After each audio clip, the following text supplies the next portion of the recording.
Well, we got the thing with that. Because once they do it, I said,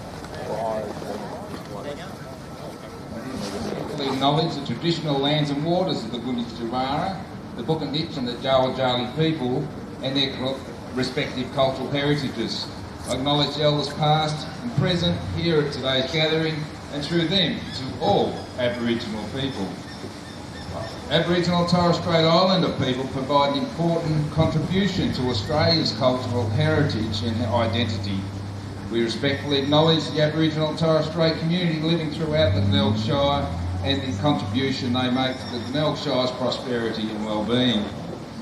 I wish to thank President Terry Sparrow and Secretary Sandra Crone for a fantastic setup that we have here and the organisation that's put into this event. Thank you to the Heywood Men's Shed for coordinating such an event. Now, Heywood certainly punches well above its size in the men's shed associations. They have many community roles, a lot that the community of Heywood don't even realise that they do. That they have thousands and thousands of hours of community input, whether it be through the Heywood Rural Health or other community activities. So they have really settled into this community, and the Shire is grateful and the community is grateful for what they do. Well, current statistics show that 1 in 5 of us will experience symptoms of mental illness in any given year. In Australia, that's nearly 5 million people, and roughly 60% of these people won't seek help. This is an incredibly alarming trend and means that too many of our friends, family, co-workers or neighbours are currently suffering in silence. It is statistics such as these that highlight just how important it is for us as a community to collectively help break down the stigma around mental health. Sharing stories and lived experiences, undertaking mental health first aid training, or helping our loved ones to access professional support are all part of this puzzle to break down the stigma. Organisations such as the Black Dog Institute have also been crucial in helping communities to better understand mental illness and drive evidence-informed change. And it's great to see that this event is certainly supporting the Black Dog Institute. As the only medical research institute in Australia to investigate mental health across the lifespan, they are helping to create a future that is a mentally healthier world for everyone. And we all need to be a part of that journey. I thank the Heywood Men's Shed for the hard work they do in this great community, and I also thank the Bendigo Bank for supporting the event as well. I'll now hand over to our guest speakers for the day, who will no doubt share some hard truths, but also successes and triumphs. And I'll also like to thank them for their time today and the volunteers that are working today. I'd like to thank the presenters for sharing their experiences with us as we all work towards a mentally healthy well for everyone. And I would like you to put your hands together for Sandra and Terry for organising and doing the hard work in getting this organisation done. I'd like to thank Gilbert Wilson for opening the event. Thank Peter Green who is the guest speaker. Elijah Roberts for Year 12 student unable to come, but he's given us a report. Thank you to Wendy McGarvey over there. She's doing a hand massage, if anyone would be interested. Darren is coming from Melbourne. He's from the Victorian Men's Shed. I'd like to thank the radio stations 3HA, 3RPC, the ABC Radio Warrnambool, the Portland Observer, Heywood Community Newsletter, Melbourne Men's Sheds, the South West Victorian Sheds, South Australia Sheds, and we've got the Lions, Heywood Lions over there. Thank you for putting on the barbecue today. We've got a donation box over there, and the money is going towards Black Dog. We've also supplied the chairs and tables from Wood, Wine and Roses Committee. Wellways Mental Health and Wellbeing from Warrnambool, Brooke and her guests were unable to come. Ray Walker from the Fish Holes, the Coffee Van, Sharon and the girls, thank you for coming. And we've also got the Military Brotherhood Motorbike Club, Danny Bland. Thank you. Now I'd like to hand over to Terry.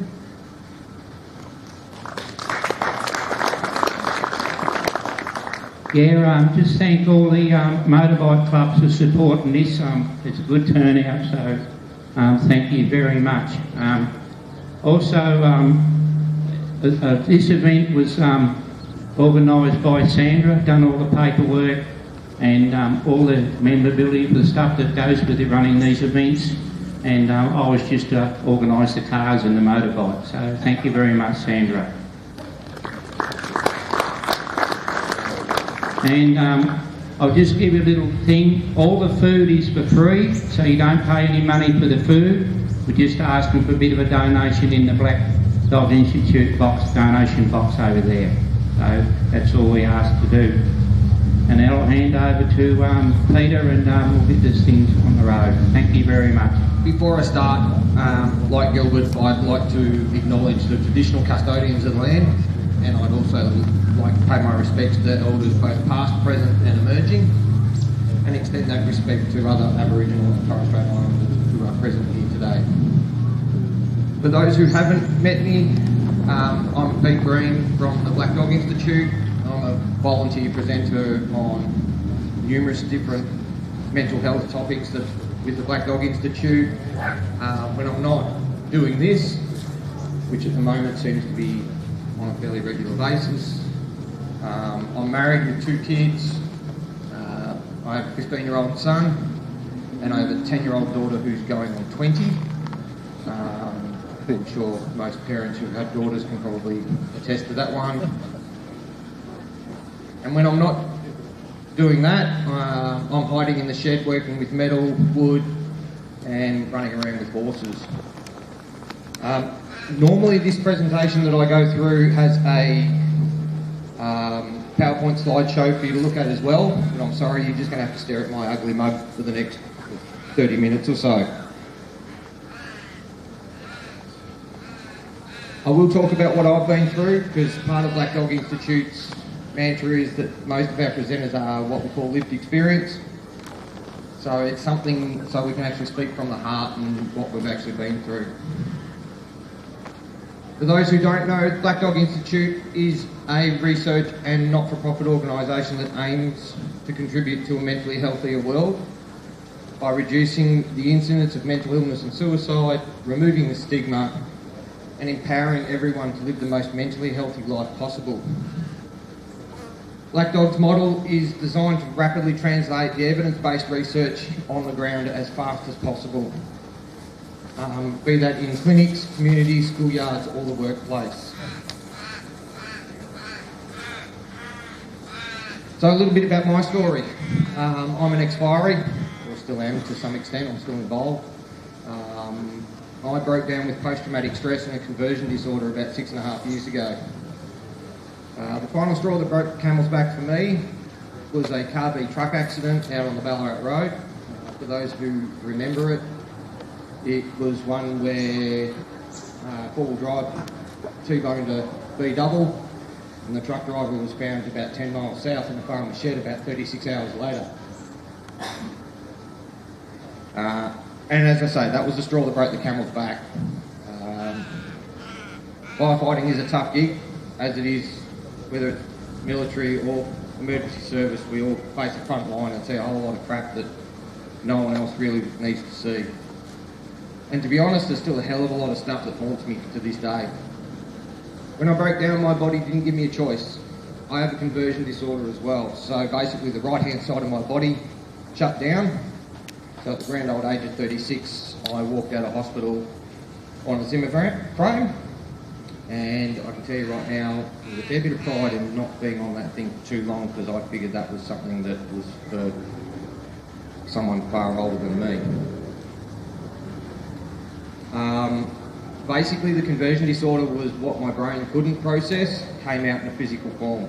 So I had, at my worst, I looked like I was having an epileptic fit. So I swear that if someone had run a Geiger counter over me in the first 3 or 4 weeks after I broke down, I'm sure I would have set the damn thing off, because I lost count of how many CT scans and everything that I had been pumped full of radioactive dye. Look, I was heavily depressed to the point of I didn't do anything. I would literally get up in the morning and I would literally transfer to the couch, and that was about as far as I got for the day doing anything. I lost interest in everything that I enjoyed doing. I stopped playing with kids, and it was really, really hard. It put a massive strain on my marriage. For those who have met my wife, and there's a few in the crowd who have, look, to be honest, I'm still happily married, and to this day I still wonder how I managed to do that. Yes, I lost mates that I thought I had, but I also gained mates that I didn't realise I had. So, I suppose the 3 things that we try and drive through here are have a better understanding of mental illness, know that it's okay to reach out when you're struggling, and finally, and the bit that I really impress upon a lot, is how to have that conversation with a mate. It seems really hard, but if you follow a few basic steps, it's really, really easy. My story is not unique by any stretch of the imagination, and I'm knowing with the military brotherhood boys that are here, boys and girls that are here today, I'm far from unique, because there's plenty of them out there that have had their battles and their wars. As Gilbert said, 1 in 5 Australians are going to experience mental illness in any given year. And 50% of Australians will go through a mental illness of some description in their lifetime. And again, as Gilbert said, a lot of people don't reach out, and that's the hard bit. Suicide is the leading cause of death for people aged between 15 and 44. Now that's a really, really scary thought, considering some of the dumb shit that 15 to 44-year-olds do. The stats don't lie, and to be honest, those stats are probably a little bit less than what they could be, because it's only the ones that we know about. For me, I promised myself that I never wanted to see someone go through what I've been through, and that's why I do what I do now.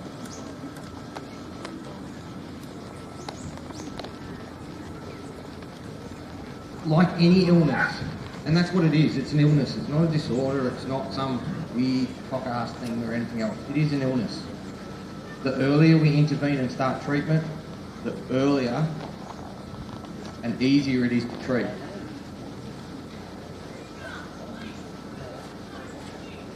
Some of the signs and symptoms that go with depression: mood swings. Mood swings are normal. Sorry gents, your wife is allowed to have a mood swing. And believe it or not, we're actually just as bad. And they're quite normal. When they become an issue is when they start getting in the way of you functioning on your day-to-day life and doing what is normal and average for you. And that's the thing that you need to be mindful of more than anything.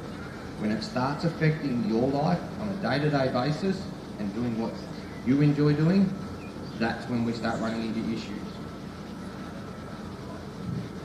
So as I said, your level of enjoyment comes with it as well. So if you stop enjoying things on an extended basis, not just for a day or two, then we're starting to run into some dramas. I work on, and this is supported by both my psychologist and my GP, who are both very, very good at this sort of stuff, about a 2-week window starts running for you, you're losing enjoyment out of stuff for a period of 2 weeks or more, then it's probably worth going to have a chat. For me, my mood swings were wild and unpredictable. I have a firefighter's voice, and as you can probably tell, I generally don't need one of these microphones too often. I'm not a violent man, but I can damn well yell. My mood swings, so I have a voice, and I know Cab's floating around here somewhere. Cab's heard me because he's a firer as well. Cab's heard me bark on the fire ground, and will probably attest to the fact that I can command the fire ground pretty well.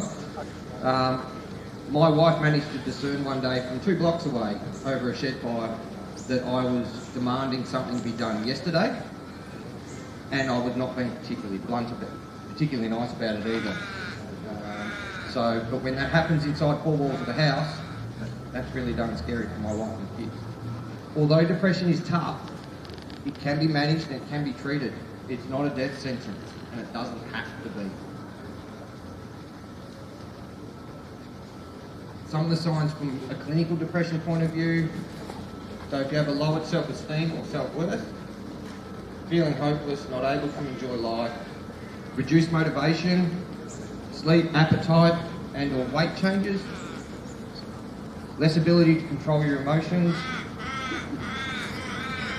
varying emotions throughout the day, feeling worse in the morning and better as the day progresses, changed sex drive, poor concentration and memory. The changed sex drive, that usually means for Danny that if he sees a hell of a lot of Moto Guzzi's together, he's probably going to have a very high one.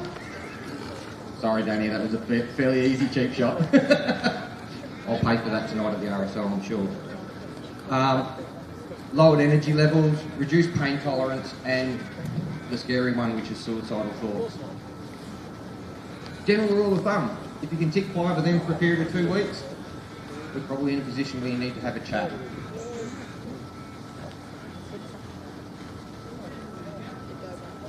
One of the other very common ones within the Australian community in regards to mental health is bipolar. Now, I don't have a huge amount of experience with this, and I'm very honest about that. But it can have some very high moods. It is like riding a roller coaster. The best example I can get is I have someone I know who she is now diagnosed and medicated and is very stable. But she turned around and she was telling me a story of the fact that in the space of 2 weeks she quit her job, moved all her stuff back to her mum's, and then went round Australia with the bloke she'd known for 4 weeks. Now, I'm pretty sure most of us are probably going, yeah, that's not something I do. And that's just one example. But again, like depression, bipolar is manageable. You just got to get the right treatment at the right time. The most common one out of all of these mental health issues that go around Australia is anxiety. I will tell you right now, that still knocks at me and belts me around something shocking. It's not just a worry and a fear, it's a worry and a fear that gets in the way of you doing your day-to-day life. It stops you actually doing what you enjoy doing. For the military guys and first responders, when we're in a war zone or on the fire ground or whatever else, we have a very heightened level of situational awareness, and I don't dispute that one bit, because trust me, anything can knock you over and knock you on your ass pretty quick. My biggest issue is I can't turn that off anymore. So it's what's called hypervigilance, which is part of the anxiety one. My kids, when I first broke down, there were toys that were just removed from the situation. Fortunately, they weren't favoured toys, because they would just make noises or whatever else that just really I struggled to deal with. And again, it is something that is manageable and treatable with the right treatment regime. So when we go looking for help, and this is probably the real part of the presentation that I really impress upon, The first thing is, it is okay to not be okay. It's not a death sentence, you're not stupid, and you're certainly not worthless. Sometimes it's just a matter of needing a little bit of help to manage you and process whatever it is that set you off. My biggest issue was that I never got the help early enough. Being a fiery, I was a helper, so I was fine. I didn't need help. Who's going to help the helper?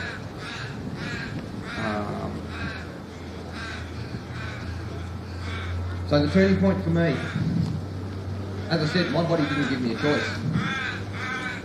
As I said, my body shut down, and so physically the whole right side of my body shut down. It felt like my face felt like half of it was sort of sitting somewhere down here, and I had to learn to walk again. That really put in a whole stack of emotions of different things that I had to do it. From a treatment point of view, I didn't just have one person. My wife and my kids have been a fantastic support, don't get me wrong. When I first broke down, I had a GP, psychologist, a psychiatrist, a physio and an OT all working with me to try and get me back on some sort of level pegging. And the professional support was how I've got to be where I am today.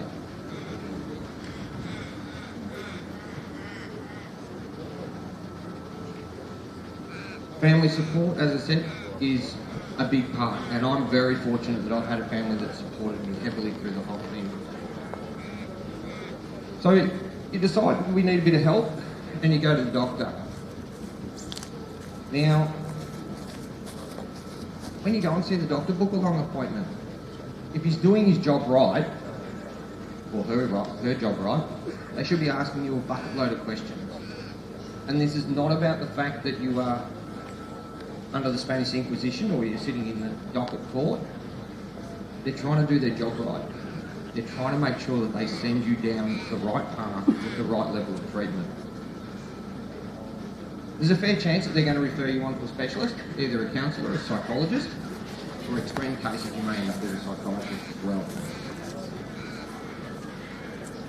You may also get some medication.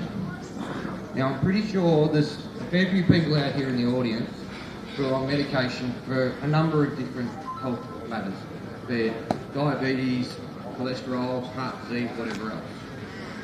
But part of that solution with the medication is you need to make a change to a part of your lifestyle, be it diet, be it exercise, be it both. If a doctor hands you a box of pills and says that will fix your mental health issue and does nothing else, go and find another doctor. Because medication is not the only answer. Today's medication doesn't work like the traditional Valium or Xanax. It's far more targeted and works far better. And lastly, if you don't find a good GP, go and find another one. That's the best suggestion. And the same with psychologists and counsellors. Find one that works with you. And the more you click with them, the better the treatment. Treatment programs vary depending on the person. It's going to be one or the other. It could be a matter of a little bit of treatment for a short period of time. It could be for a bit longer. Either way, it's okay. But it will work as a holistic thing.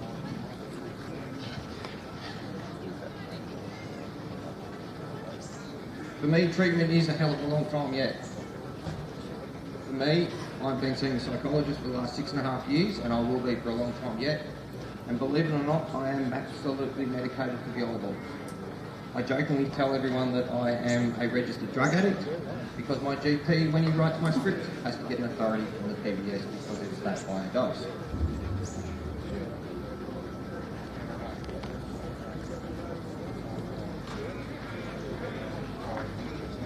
The next bit is the bit that I find is the most important.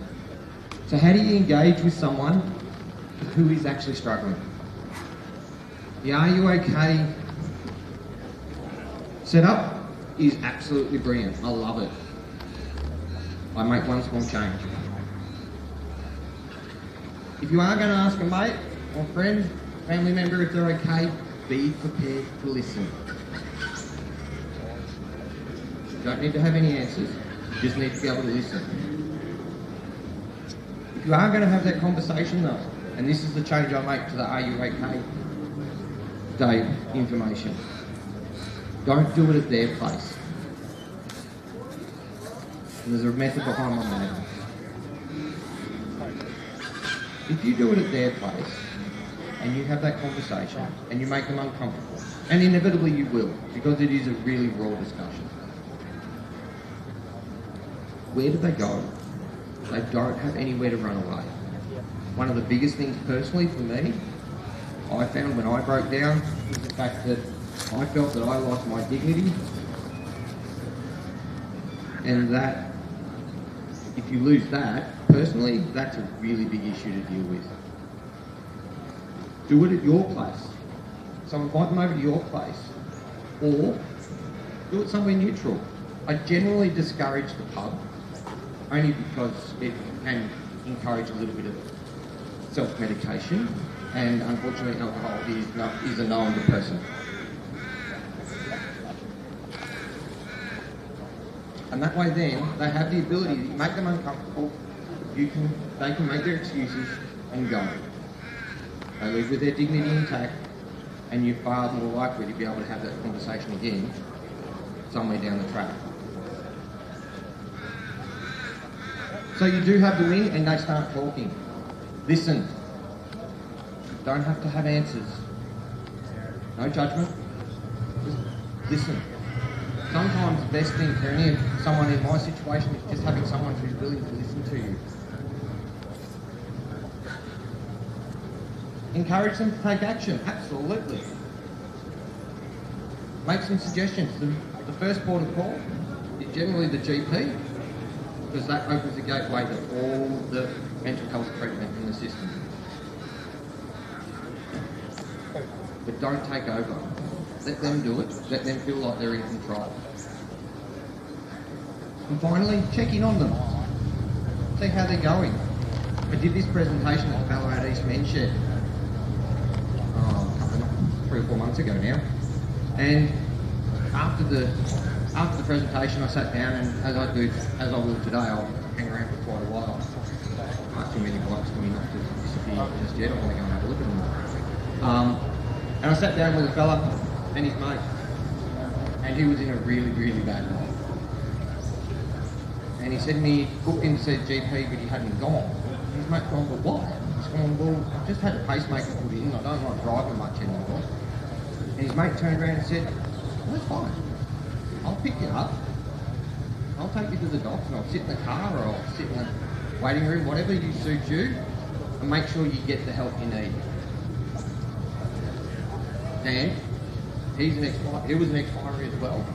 And like all our ex-military defence service and first responder folks, no one gets left behind. And that's the biggest thing we drive through.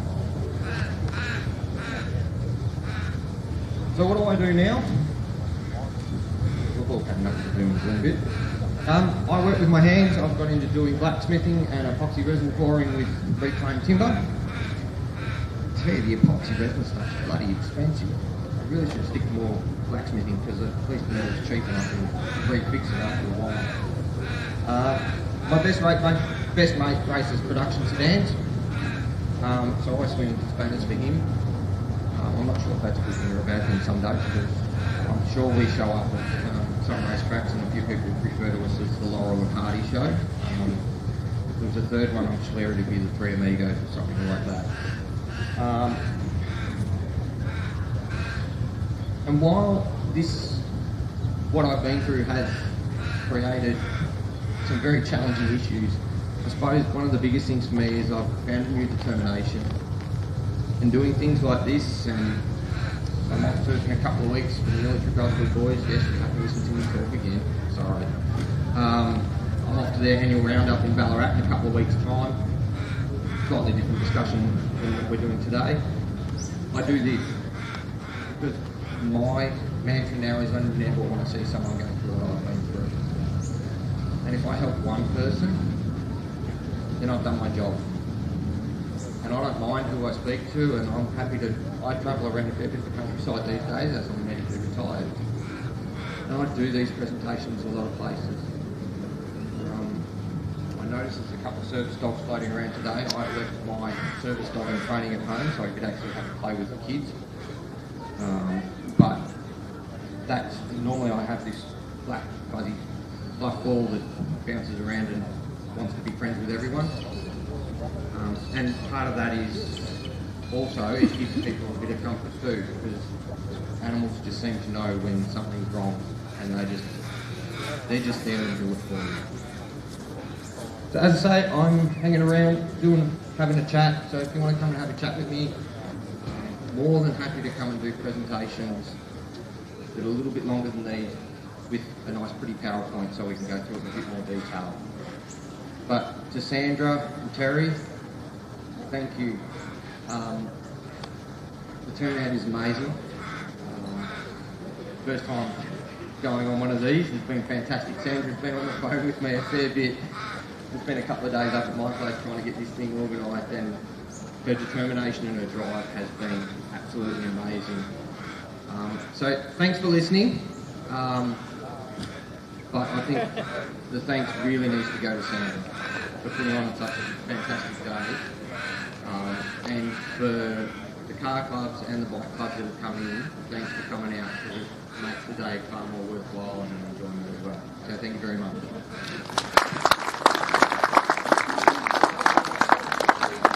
Thanks, Peter. Also, thank you guys, everyone out there, thank you for coming. You've made my day. Absolutely.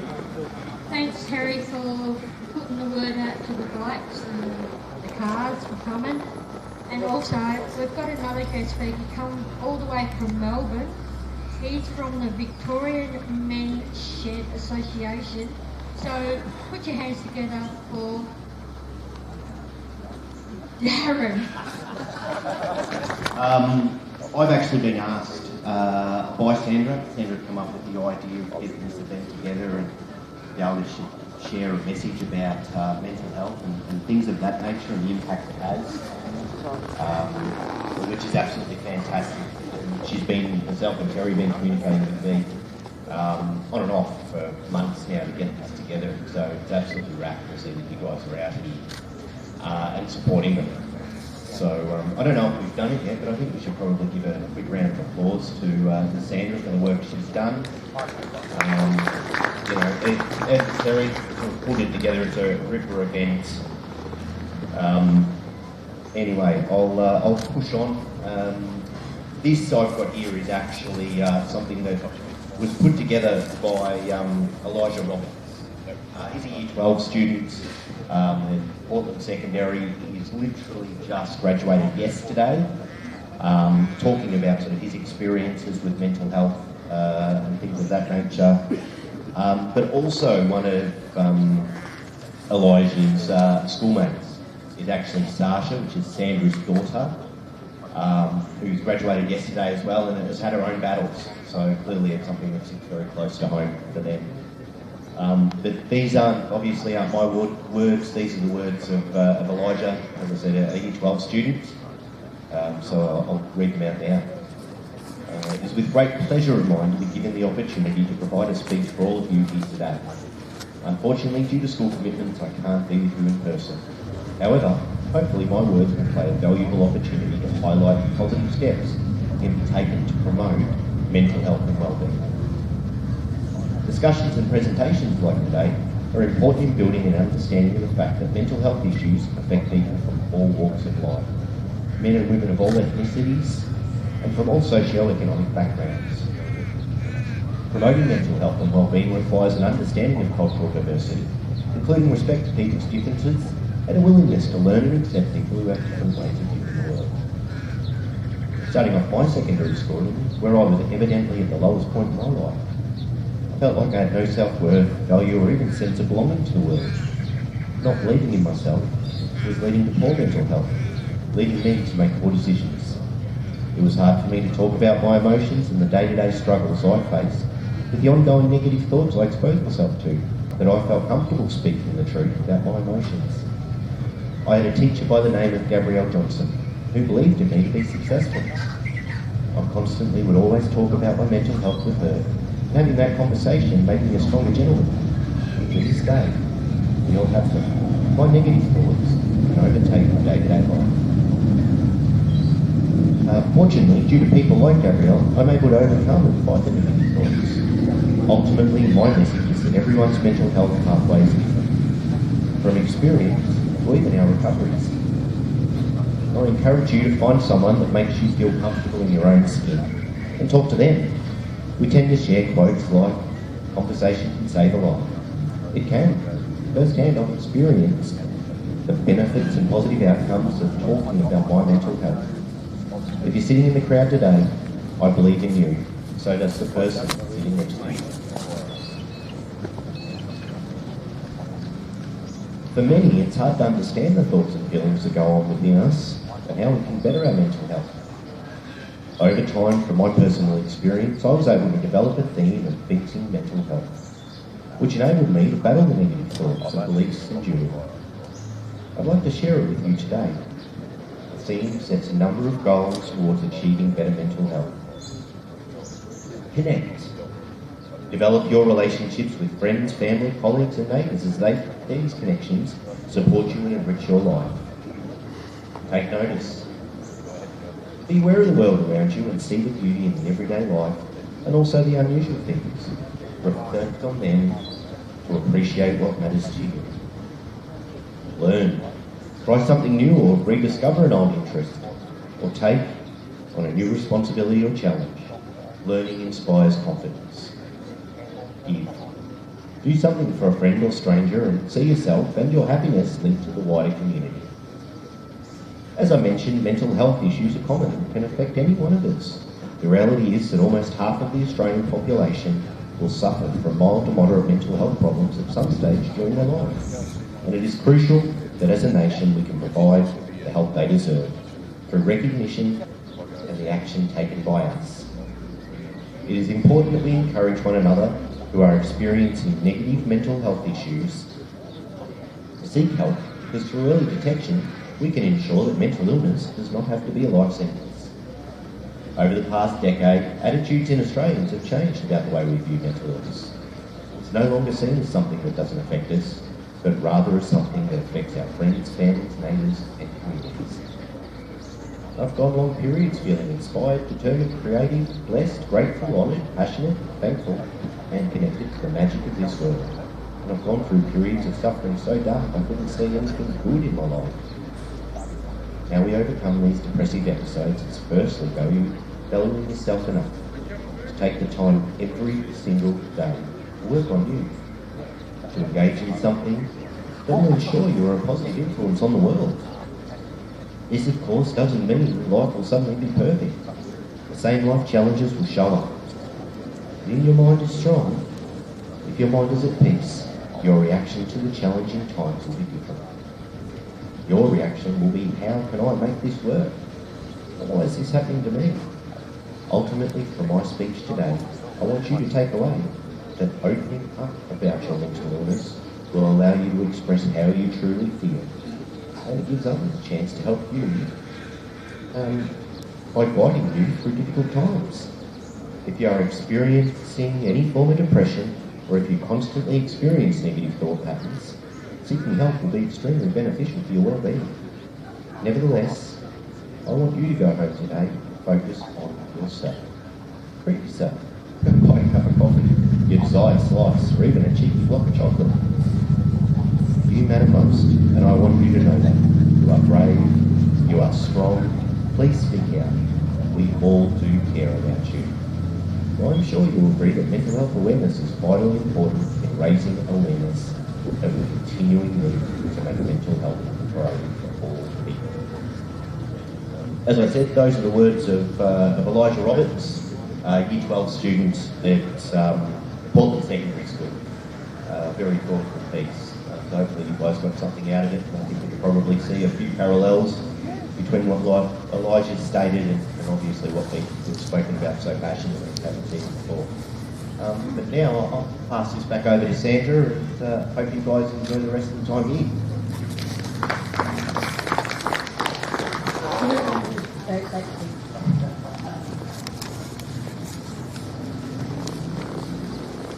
You haven't told me the reason why you were here and where you are from. So can you tell the people out there what your job and what your role is? And pose to the camera, because we've got a photographer over there.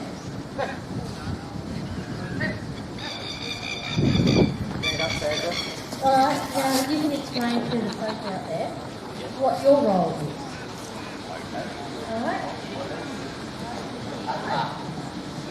Thank you. Look, as Sandra said, I'm from the Victorian Men's Shed Association. I'm the regional coordinator looking after Victoria. Sheds and obviously are viewed as being predominantly older guys, and as a result, we've got knocked around by COVID pretty heavily, and great events like this sort of went by the wayside. So when Sandra reached out and said, "This is what I'm thinking of doing," obviously couldn't get it quick enough, because it's a wonderful event, and hopefully these are the sort of things that the sheds can do throughout the state. And as we can see, we've got great support from all different groups here. And I guess that's very true of men's sheds as well. To be fair, Sandra's obviously not a men, but she's clearly a key part of the men's shed. So it's open to those looking for an opportunity to connect, get together. Some instances, whether it be metalwork or woodwork or a whole bunch of other things that they're now doing. But really, it's a place to get together and connect and feel valued. And as I can see from some of the groups out there, these are things that you guys, you understand the importance of. Yes, there we go. Hopefully I've answered that question.